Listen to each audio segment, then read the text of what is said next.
Vem pra cá, o Marcelo Favalli, que estava aqui do meu lado, é exterminador do futuro. Tá duro, Favalli, tá duro o negócio. É que são muitos os valentões dos anos 90. São. Mas tudo bem. Vamos falar de um valentão dos anos 2020. É Trump. Favalli, Trump vai usar essa eleição agora do Congresso Nacional, Congresso dos Estados Unidos, para ancorar ali, mostrar força, né? Claro. E 2, ancorar o seu pezinho na disputa de 24. Conta pra gente exatamente como é que tá o cenário e qual é a perspectiva para essa eleição que vai acontecer. Vamos dar uns passos para trás, Dani. Vamos olhar o que vai acontecer na próxima terça-feira, como manda a Constituição americana. As eleições federais têm que acontecer na primeira terça-feira de novembro, desde que a primeira terça-feira de novembro não seja dia 1º de novembro, senão é jogada para a segunda, é o que aconteceu. Por isso que essa eleição vai ser no dia 8. Isso aqui é o que a gente tem hoje, tá? Vamos olhar o Capitólio, que é a Câmara Baixa, a Câmara Alta.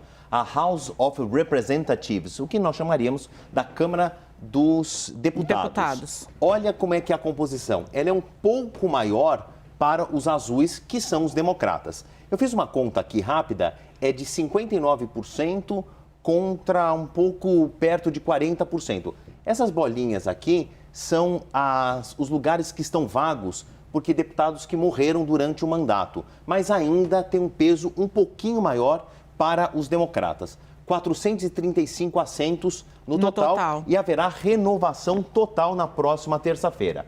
As pesquisas de opinião, daqui a pouco a gente fala, indicam que a gente vai ter uma mudança nesse quadro. Vai ser mais vermelho republicano do que azul entre os democratas. Essa é só a primeira metade. A segunda metade, os representantes dos estados.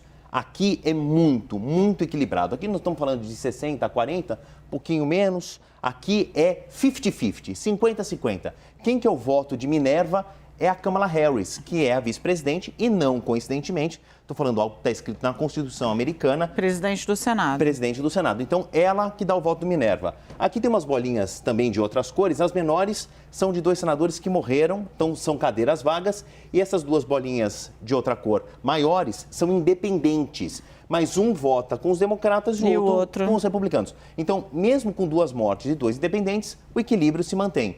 Aqui também a gente prevê que vai haver mais republicanos do que democratas. Neste cenário, hoje, é chamado o The Perfect Storm, porque os democratas têm a Casa Branca, a Câmara Baixa e a Câmara Alta.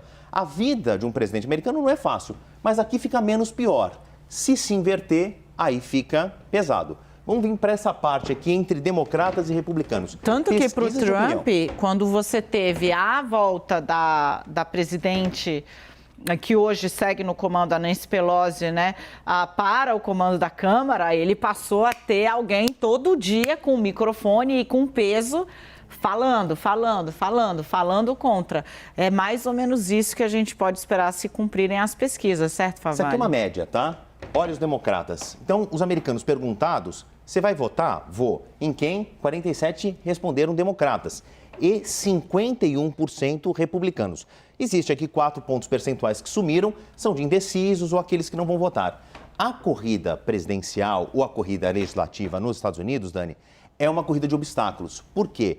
Os candidatos têm 2 desafios. Primeiro, convencer o eleitor a ir votar. O voto não é obrigatório, é facultativo. Então, você tem que falar para o americano ir votar. E ainda tem um outro obstáculo, que é a burocracia. Você tem título de eleitor.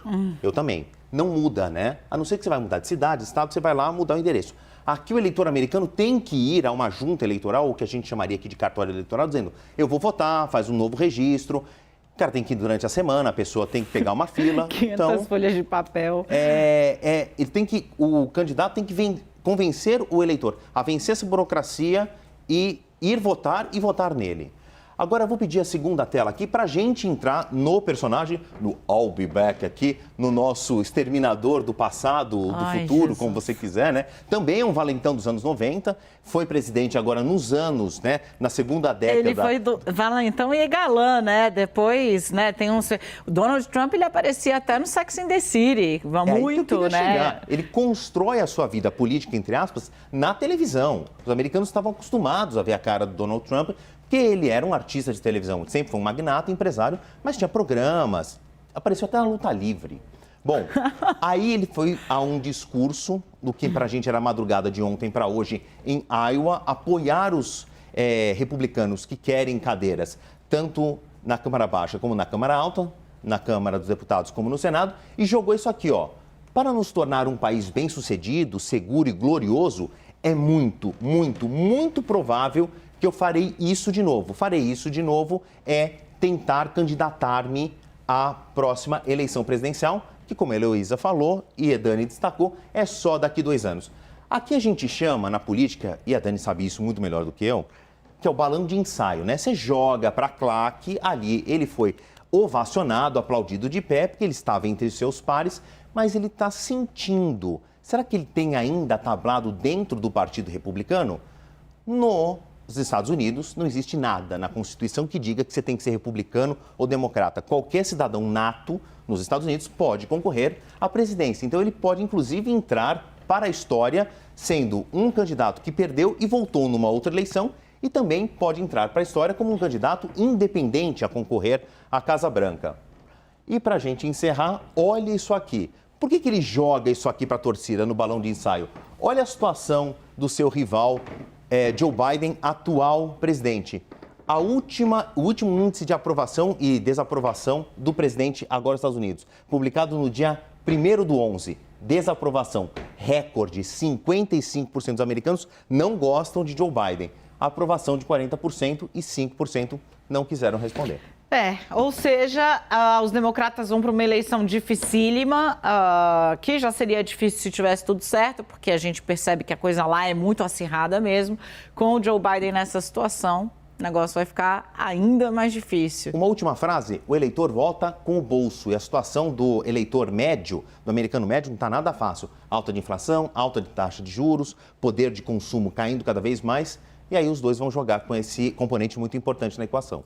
Vamos ver, estaremos aqui para cobrir. Obrigada, Favalli, bom trabalho. Obrigado.